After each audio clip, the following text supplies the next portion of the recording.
Imagine being 14 years old. You are dressed in the kind of finery your family saved for years to buy. Your mother tucks a ring of fresh flowers into your hair, pretending her hands aren't shaking. Your father watches you the way a man watches a contract being signed. Your brother drums his fingers, impatient to finish unpleasant business. Everyone calls this a blessing. Everyone says, this day belongs to the goddess. But no one explains why the older women standing near the chamber refuse to meet your eyes.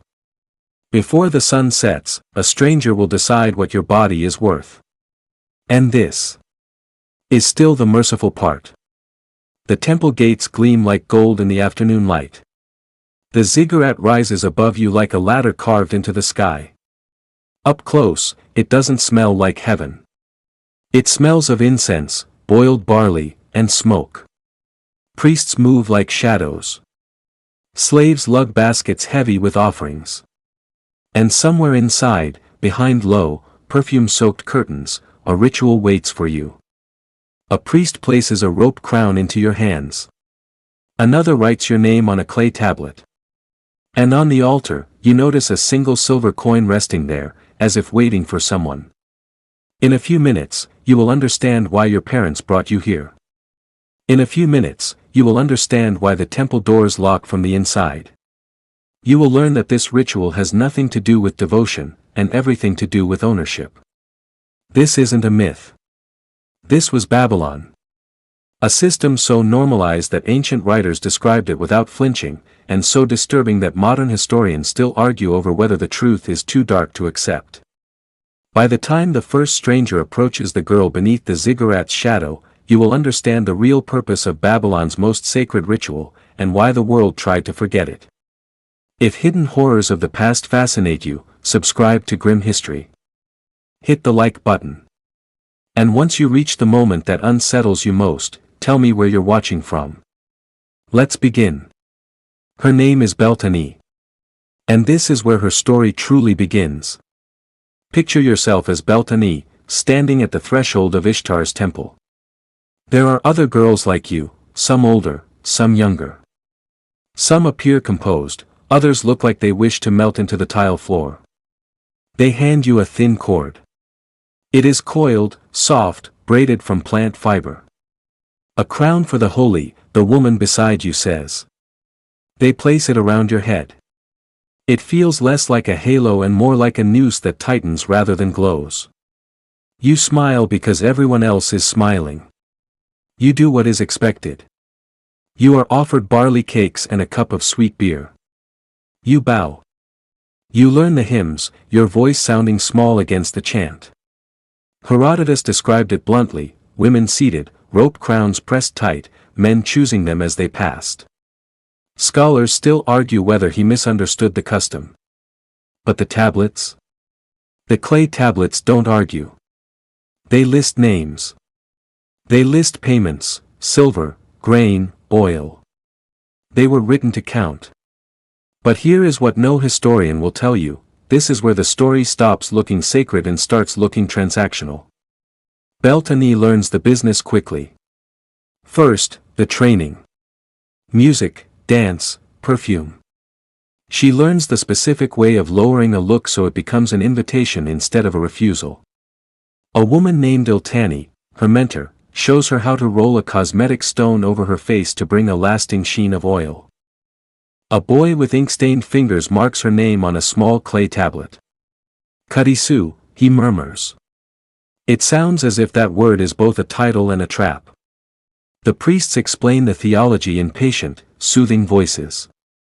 To please Ishtar is to please the city. To please the city is to secure harvests, births, and trade routes. The logic is tidy. The consequences are not. If you were Beltane, would you call this devotion? Or imprisonment? It is easy to call the qadištu priestesses. They are trained. They memorize hymns. They wear clean linen. From the outside, it looks like status. The law supports that illusion. On paper, Beltane has property rights, wages, legal standing. But the tablet never records consent. And it never records an exit. On paper, she belongs to no man. In life, she belongs to the temple. For a brief moment, Beltane believed this might be her future, a path upward. Maybe the temple would protect her.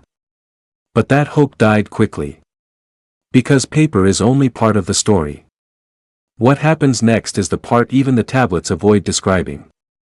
At night, when the lanterns ignite and Babylon sinks into a low, humming quiet, the inner court changes. The outer doors are drawn shut, but men still enter. Merchants with covered faces. Soldiers home from duty.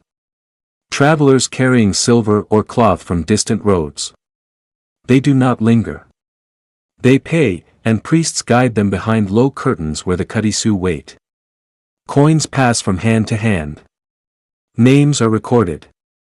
Portions are set aside for sacrifice. Everything else feeds the temple stores.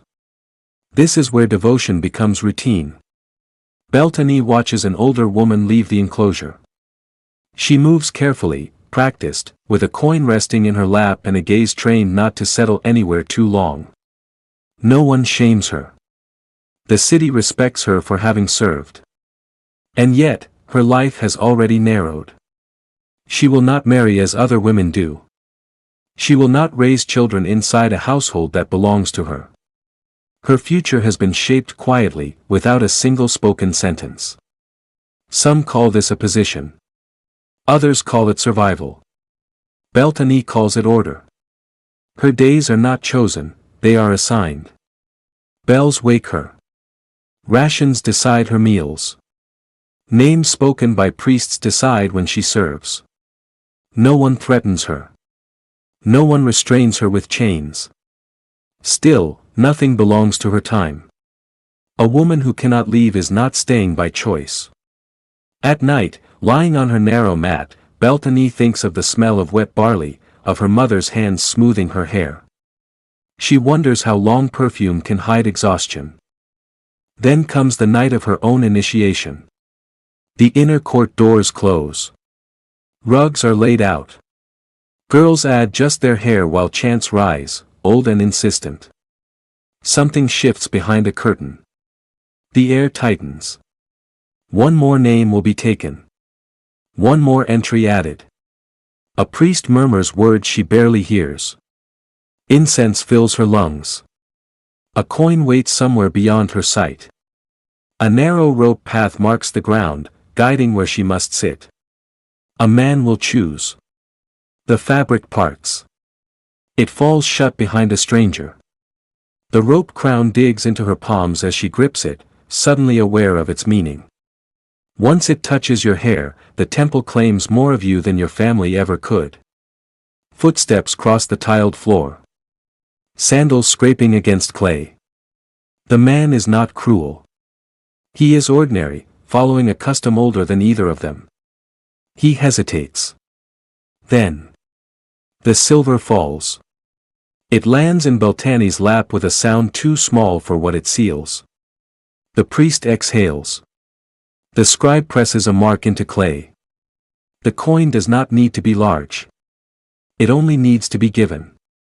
And because it was given, it cannot be refused. Tradition says she must rise. And here, tradition is law. The ritual chamber is narrow, its painted walls glowing softly under lamplight. Small bells fixed to the doorway chime as she crosses the threshold, meant to summon the goddess, but sounding instead like a signal that another obligation has begun. No one speaks to her. No one explains what comes next. The silence is deliberate. This system does not rely on cruelty, it relies on repetition, and the confidence that no one will interrupt what has always been done. Months turn into years. Beltane's life settles into a rhythm that leaves no room for questions. Inside the walls, she is praised as sacred.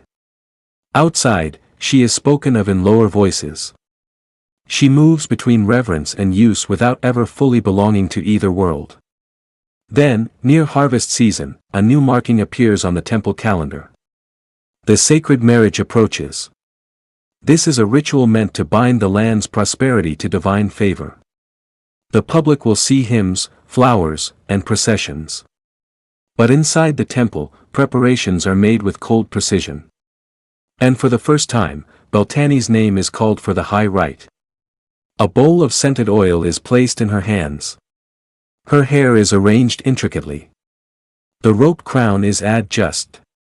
Even Iltani, her mentor, watches without speaking. What must I do? Beltani asks. The priest answers calmly, without urgency. What the goddess requires. The inner chamber is dim. Stone lions, Ishtar's beasts, stare from the walls. Her platform stands at the center, draped in cloth reserved for the highest rites of state and faith. Beltani's breath tightens. She has learned enough to recognize danger, even when it wears sacred language. Footsteps approach behind her. Slow. Deliberate. The man chosen to stand in for the divine enters the chamber. King or noble, it no longer matters. His presence shifts the room.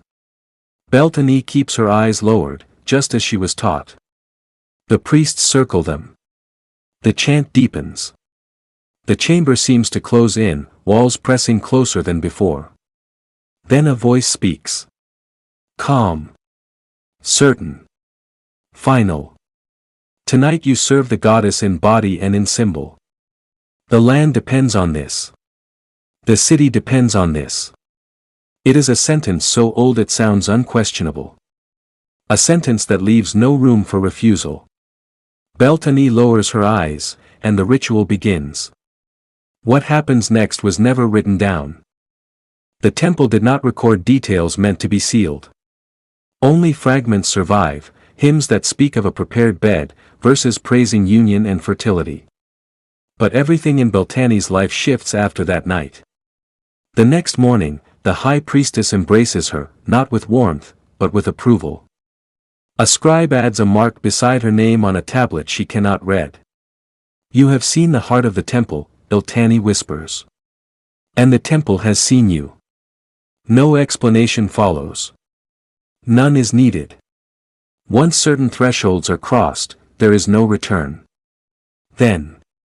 One day. Her name is no longer called. There is no dismissal.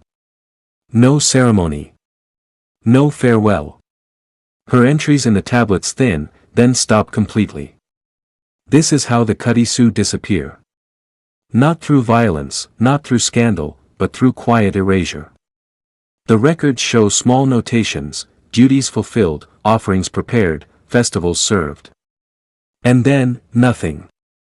The temple has taken what it required. And it moves on. This is how countless lives ended inside Ishtar's walls. Not with drama, but with absence. Scholars argue about the nature of this system because argument is safer than conclusion. But the tablets do not argue. They show a machine that functions smoothly, efficiently, by consuming women without noise. Some women entered willingly. Others were given by families with no other options. A few gained status, most faded without a trace. Beltani lived in the middle, shaped by a system that elevated her just enough to make her useful, then swallowed her whole. History does not preserve voices like hers. The temple recorded grain and silver, not fear, not hope, not regret. The temple is gone now. The ziggurat is reduced to dust.